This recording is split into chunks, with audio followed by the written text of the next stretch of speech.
Sungai Batang Lupa di Sri Aman Sarawak terkenal dengan legenda bujang senang dan juga fenomena benak. Kali ini kita merungkai kisah legenda bujang senang iaitu seekor buaya sumpahan pahlawan Iban. Segelintir penduduk Iban di Sarawak percaya bahawa legenda buaya, raksasa bujang senang yang mengganas di Sungai Batang Lupa, Sarawak sekitar 1980 berasal daripada manusia yang disumpah menjadi haiwan ganas berkenaan. Mengikut mitos lama masyarakat berkenaan, asal buaya jelmaan itu ialah pahlawan Iban bernama Simalungun. Kehebatan Simalungun terselah pada zaman mengayau potong kepala dan ramai musuh menjadi korban di tangannya. Kekebalan Simalungun dikaitkan dengan ilmu kebal yang dimilikinya, menyebabkan badannya tidak lut ditetak senjata. Berikut kekebalannya, musuh pahlawan terbabit menculik isterinya untuk membalas dendam dan memaksa wanita itu untuk membocorkan rahsia kekebalan suaminya. Lelaki gagah itu kemudian bersemuka dengan musuh untuk menyelamatkan isterinya.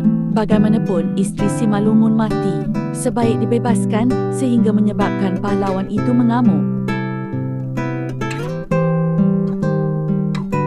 Ketika itulah rahsia kekebalannya terbongkar, iaitu ketika berada di air sungai. Walau bertarung bermati-matian, pahlawan Iban itu maut dibunuh. Musuhnya dan mayat beliau bersama isterinya dibiarkan tenggelam di dalam air Sungai Batang Lupa. Mengikut mitos itu lagi, mayat Simalungun dan isterinya kemudian disumpah menjadi buaya besar oleh dewa dan haiwan jelmaan itu mula mengganas menghantui keturunan pembunuhnya sekitar Sungai Batang Lupa. Buaya jelmaan berkenaan akhirnya dikenali bujang senang dan menjadi ikawan ngeri penduduk sekitar Sungai Batang Lupa apabila dipercayai membaham lebih 14 penduduk Iban sejak 1940 lagi. Masyarakat Iban menganggap bujang senang bukanlah buaya biasa, tetapi maharaja buaya, iaitu raja segala buaya yang hidup di sepanjang Sungai Batang Lupa sehingga seluruh Sungai Rejang.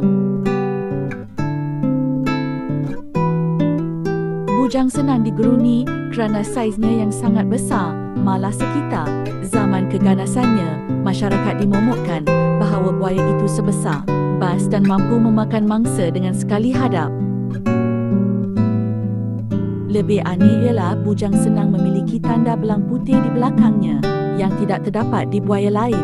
Walaupun buaya raksasa itu didakwa telah mengganas sejak 1940, kisah legenda bujang senang mula mendapat perhatian apabila ia membaham penghulu bangan dari rumah Panjang Pali di Sri Aman pada tahun 1982. Mengikut cerita, penghulu bangan bersama abangnya kebir menangguk udang apabila bujang senang menyerang dan membaham tokoh pemimpin itu sebelum mengheretnya ke dalam sungai.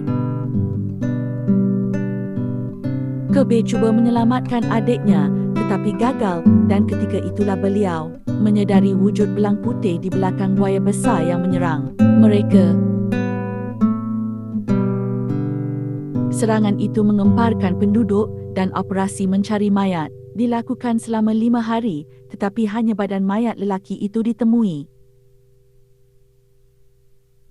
Polis Sarawak melancarkan operasi buaya ganas di sungai besar di negeri itu seperti Batang Sadong, Samarahan, Lupa, Laya dan Saribas, tetapi buaya itu gagal ditemui.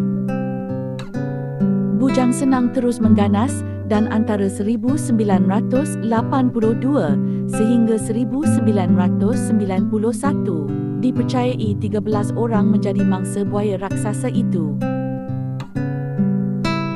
Kemuncak keganasan bujang senang pada Mei 1992 apabila haiwan ganas itu menyambar mangsa ke-14 iaitu dayang anak bayang 20 ketika gadis Iban itu sedang menyeberangi Sungai Pelaban bersama ibunya.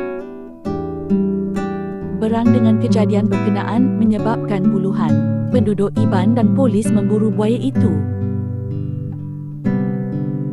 Selepas kira-kira 4 jam menjejaki Bujang Senang, buaya ganas itu berjaya dikepung di suatu kawasan sungai, tetapi cubaan membunuhnya menggunakan lembing dan senapang gagal.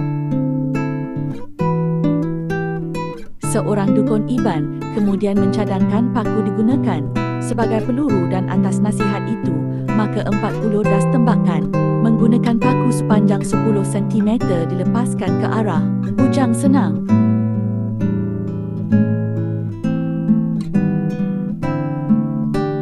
Akhirnya riwayat Maharaja Buaya berkenaan berakhir pada hari itu, tetapi legenda Bujang Senang sebagai buaya raksasa di Malaysia terus subur dikenang sehingga ke hari ini. Jika meneliti misteri dan cerita legenda membabitkan Bujang Senang, pasti timbul kesangsian di kalangan masyarakat berhubungan kesahihan dakwaan asal buaya berkenaan sebagai manusia yang disumpah. Kesimpulannya, Bujang Senang hanyalah seekor buaya biasa bersaiz besar dan reputasinya dikenang lantaran ia membahan ramai manusia. Keunikan Bujang Senang berbanding buaya lain ialah belang putih di belakangnya yang berkemungkinan disebabkan menghidap penyakit genetik separa albino. Legenda mistik membabitkan Bujang Senang pula bersandarkan dakwaan ia adalah jelmaan manusia yang mana cerita berkenaan masih disangsikan kesahihannya oleh pihak skeptikal. Semoga cerita legenda Bujang Senang ini dapat menjadi satu sejarah kepada generasi yang akan datang. Kisah ini hanyalah sebuah pengalaman yang pernah dialami oleh penduduk di sekitar Sungai Batang Lupa. Maka sebagai tanda sejarah akan legenda Bujang Senang yang memiliki belang di belakangnya, maka sebuah replika yang menyerupai buaya legenda itu telah diletakkan di Sri Aman Waterfront. Biarlah replika buaya legenda ini akan menjadi tatapan dan tontonan kepada generasi yang akan datang. Begitulah cerita di sebalik legenda Bujang Senang yang pernah mengemparkan penduduk di Sarawak pada suatu ketika dahulu. Terima kasih, sehingga kita berjumpa lagi.